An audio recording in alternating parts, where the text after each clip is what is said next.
Bonjour à tous, bienvenue sur Comment avoir plus, la chaîne qui vous aide à exploser les résultats de votre chaîne YouTube. On parle montage vidéo aujourd'hui et vous avez dû le voir, il se passe beaucoup de choses en bas, beaucoup de textes. Dans cette vidéo, je vais vous apprendre à créer des textes dynamiques pour vraiment captiver l'attention de votre audience. On le sait, les premières secondes de votre vidéo sont très importantes. Avec ce genre de texte, croyez-moi, la personne ne va pas pouvoir décoller les yeux de son téléphone ou de son ordinateur. Donc, ce que je vous propose, c'est qu'on aille à l'intérieur pour suivre ce petit tutoriel rapide. On se retrouve au bureau et ce que nous allons faire, c'est que nous allons créer ces fameux textes très rapidement et très facilement sur Adobe Premiere ou Adobe Premiere, comme vous voulez. Première chose, j'ai effectivement importé mes fichiers, j'ai ma bande vidéo et ma bande audio que j'avais enregistrée avec un son externe, donc on a deux pistes. On va venir faire clic droit synchroniser, ce qui va nous permettre de ne pas se prendre la tête et de venir synchroniser directement toutes les pistes entre elles. Très facile, très rapide. Ensuite, on va venir sélectionner notre piste de voix, donc la piste de voix principale. Ça, la piste qui est ici, c'est la piste de voix de la caméra, qui n'est pas de la meilleure qualité possible. On va la mettre voilà, à 0 comme ça. Et on va venir du coup sélectionner cette piste. On va aller ici pour trouver texte. On peut également venir cliquer sur fenêtre et sur texte. D'accord? Et là, on va directement arriver là-dessus. On va venir cliquer sur créer une transcription. Évidemment, ça va nous permettre de créer des sous-titres automatiques. C'est vraiment un outil très puissant. Si vous voulez d'autres vidéos là-dessus, n'hésitez pas. J'aurai grand plaisir à vous en faire. On vient cliquer sur transcrire. C'est très utile évidemment pour toutes les personnes qui vont regarder votre vidéo sur un téléphone, dans le métro, dans le train, sans le son. Quelques instants après, on a notre transcription qui a été créée. Donc évidemment, ça va reprendre tout ce que vous dites au mot près. C'est très très puissant et ça s'est généré automatiquement. Et si vous vous baladez sur votre timeline, vous allez voir que justement le texte va défiler. Si on se met à ce moment-là, par exemple, à ce moment-là précis, voilà, exactement, ça va m'afficher le mot que je dis actuellement. Donc c'est très puissant. Ce qu'on va maintenant faire, c'est qu'on va cliquer sur les trois petits points ici, tac, et on va venir créer des sous-titres. On peut également venir ici, cliquer sur sous-titres et cliquer sur créer des légendes à partir de la transcription. C'est exactement pareil. On clique ici et on arrive sur création de légendes, sur ce petit panneau. Là, il va falloir absolument dérouler. Voilà, on vient cliquer pour dérouler la liste de préférences. Ici, on vient laisser par défaut. Ici, exactement pareil, on laisse par défaut. Si vous voulez des textes très dynamiques avec un mot à chaque fois, vous allez devoir mettre la longueur maximale en caractères à 10 par exemple. Voilà, quelque chose de très très bas. Durée minimale en secondes, on vient mettre 2. Et quelque chose de très important, alors écart entre les sous-titres images 0 et dans les lignes on vient mettre simple parce que sinon il va nous mettre le texte sur 2 lignes. Donc on est parti, création de légende, les sous-titres ont été générés, magnifique. Et comme vous pouvez le constater, on a à chaque fois un mot, vous voyez. Donc c'est très très très dynamique, ça rend vraiment votre audience accro à votre contenu. Comme vous pouvez le constater ici, on a une partie sous-titres qui est venue se créer. On va maintenant venir cliquer sur notre texte qui est sur la piste de sous-titres et on va aller dans Objet graphique essentiel. Si Objet graphique essentiel ne se trouve pas dans votre liste, n'hésitez pas à aller dans Fenêtre et à venir cliquer sur Objet graphique essentiel. Et si vous êtes un petit peu désordonné comme ça, voilà, par exemple si vous avez mis des trucs un petit peu partout comme ça, et que c'est un peu la merde, venez sur Fenêtre, espace de travail, rétablir la disposition enregistrée. Et donc là, vous allez voir, boum, en quelques instants, on revient sur la configuration de base. C'est quelque chose qui peut être très utile. On clique sur le texte, objet graphique essentiel. Et donc là, on va se retrouver avec un panneau que vous connaissez normalement. C'est le panneau texte qui nous permet d'éditer le texte. On va venir changer la police. La police, on va venir mettre... Alors, la police, c'est Comica Axis. D'accord, qui est la police utilisée notamment par MrBeast, qui est une police incroyable. On a deux types de police, la Axis et la Title Paint. Donc on va prendre la Axis, la première. Et donc vous le voyez, ça commence déjà à ressembler à quelque chose. On vient mettre une taille, on va mettre 90 par exemple, ou un petit 110.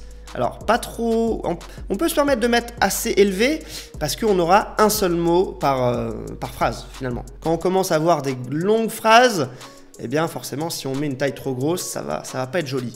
Mais là on a un seul mot donc ça va. Allez, on part sur 100. On peut changer la couleur, donc on peut mettre par exemple du jaune ou du orange, ça marche très bien. On peut également mettre un dégradé si on veut mettre, voilà, on ne sait pas quoi choisir entre jaune et orange. On met un petit jaune orangé, vous allez voir ça rend vraiment très bien.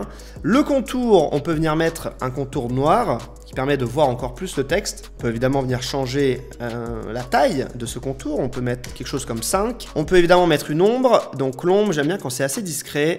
On peut venir changer les petits réglages comme ça, changer un petit peu l'opacité. Ce qu'on va maintenant faire, c'est qu'on va enregistrer le style. Donc on va aller sur style de piste, créer un style, on va l'appeler Théo. Le problème, c'est que quand vous enregistrez un style de piste, il ne s'enregistre que pour ce projet-là. Donc si vous ouvrez un autre projet sur Adobe Premiere, vous n'aurez pas votre style. Le style ne va pas être enregistré. C'est un petit peu dommage, mais c'est pas grave. Et là, on va venir cliquer sur la flèche, pousser vers la piste ou le style, ce qui va nous permettre d'appliquer les effets à absolument tous les sous-titres sur la piste. On va venir cliquer sur OK. Magnifique. Et là, vous le voyez, tous les sous-titres ont été modifiés. Toutes les polices ont été modifiées. Donc c'est magnifique. Alors là, on s'aperçoit que justement, on a 2 mots par ligne. Donc comment faire? On va venir simplement prendre l'outil Cutter, comme ça. On va venir séparer la piste en 2 et on va double-cliquer et on va simplement enlever le mot. Voilà, vous le voyez. Tac. Comme ça, ça nous permet d'avoir un seul mot à chaque fois. Voilà, on se prend pas la tête. On vient ajuster les sous-titres. D'accord?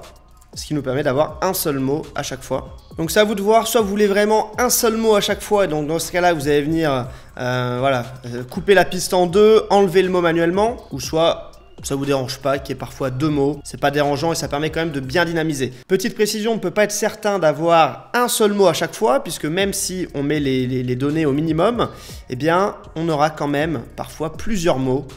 Comme je vais vous le prouver maintenant. Peut-être qu'on aura des mises à jour dans le futur, mais même si on met tout au minimum, s'il veut bien rester au minimum, eh bien, voilà, on a parfois plusieurs mots. Je vous le montre en exemple. Voilà, vous voyez ici, on a 2 mots, alors qu'on a mis tous les paramètres au minimum. Une fois que vous avez mis vos textes comme vous voulez, on peut maintenant venir changer la taille et la couleur. Donc comment faire? On vient cliquer sur notre texte, on revient dans Objet graphique essentiel, et on peut du coup changer la taille de certains textes, de certains bouts de phrases, en modifiant le curseur ici. Donc là, on est passé de 100 à 136. Ça rend quelque chose de très très sympa. On peut également changer la couleur. Par exemple, si on veut que parfois le texte soit en vert, voilà. Une fois que vous avez fait tout ça, on va venir appliquer des effets un peu plus poussés sur les textes. Puisque vous le voyez ici, on a quelque chose d'assez sympa, mais c'est pas encore ce qu'on veut. On peut venir faire encore plus dynamique. D'ailleurs, je vous détaille plein de choses dans mon accompagnement YouTube Shorts TikTok, un accompagnement de plusieurs heures que j'ai créé. Je vous explique comment je fais mes shorts de A à Z et comment je monte les shorts de pas mal de clients. Je vous montre tout. Si vous voulez du contenu gratuit, ce sera dans la description. Vous renseignez votre email et vous accédez directement à 20 minutes de contenu gratuit avec plein d'astuces où je vous filme en plus mon clavier. Comme ça, vous voyez tout ce que je fais et c'est totalement gratuit. En tout cas, on va être obligé de venir mettre les sous-titres sur notre piste vidéo. Donc, comment faire? On va venir tout sélectionner.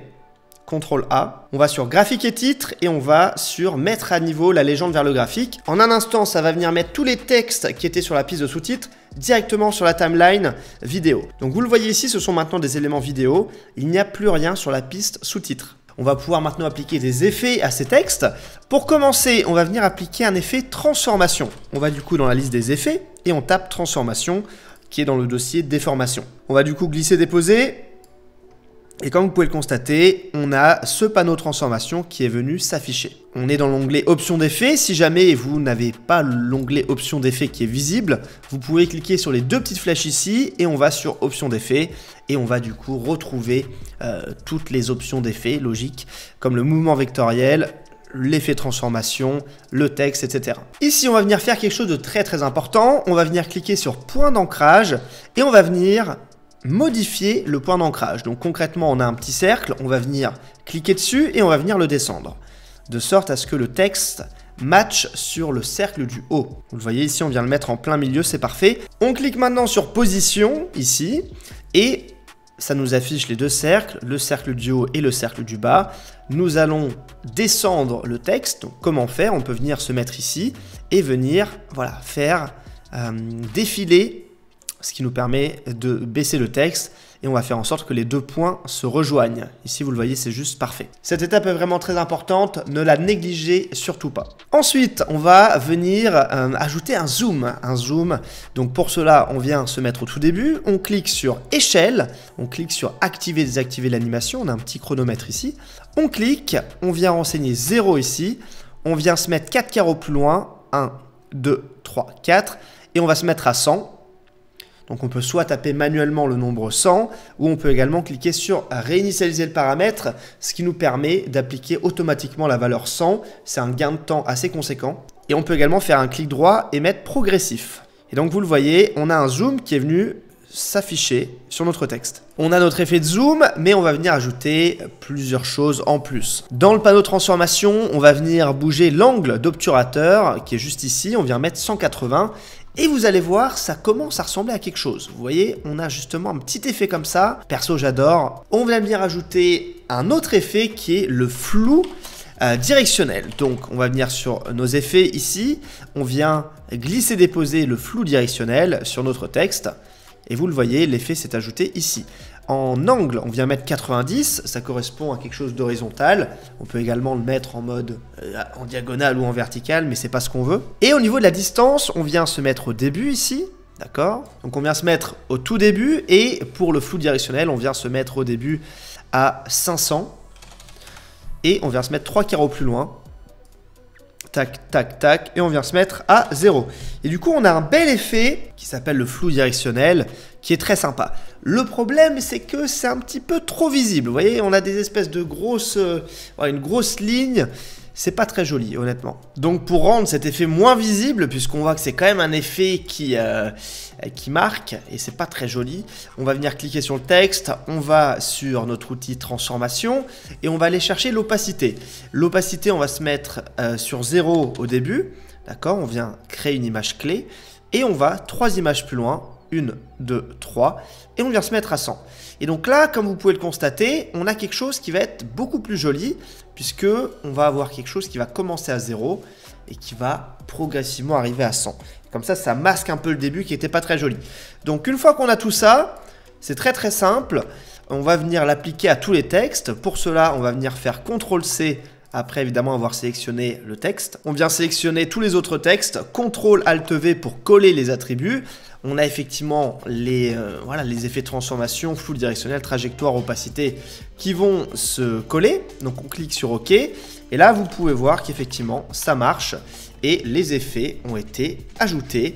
Et c'est extrêmement intéressant. On a quelque chose d'assez dynamique. On a du coup des textes très dynamiques et qui sont assez jolis à regarder. Pour plus de dynamisme, vous pouvez évidemment changer la taille des textes, changer les couleurs, ajouter des emojis, ajouter des bruitages. Si jamais c'est quelque chose qui vous intéresse, j'ai créé un accompagnement très complet qui vous montre comment je réalise les shorts et les TikTok sur ma chaîne, mais également les commandes de clients. Je vous explique tout de A à Z, je vous explique surtout comment aller super vite, puisque à chaque fois que je travaille, je me chronomètre, histoire de trouver les meilleurs process possibles pour gagner du temps, parce que le temps c'est précieux. Donc j'ai créé cet accompagnement et je vous propose 20 minutes gratuits extraits de mon accompagnement, c'est totalement gratuit. Pour retrouver ces cours gratuits, vous pouvez aller en description, vous renseignez votre email et vous recevez les cours directement dans votre boîte mail 2 secondes après. Et pour tous ceux qui veulent aller plus loin, vous pourrez évidemment vous procurer ma méthode qui vous explique comment faire des montages de shorts et de TikTok pour vous ou pour des clients très facilement et très rapidement sur Adobe Premiere. Merci à tous d'avoir suivi cette vidéo jusqu'à la fin et on se retrouve toutes les semaines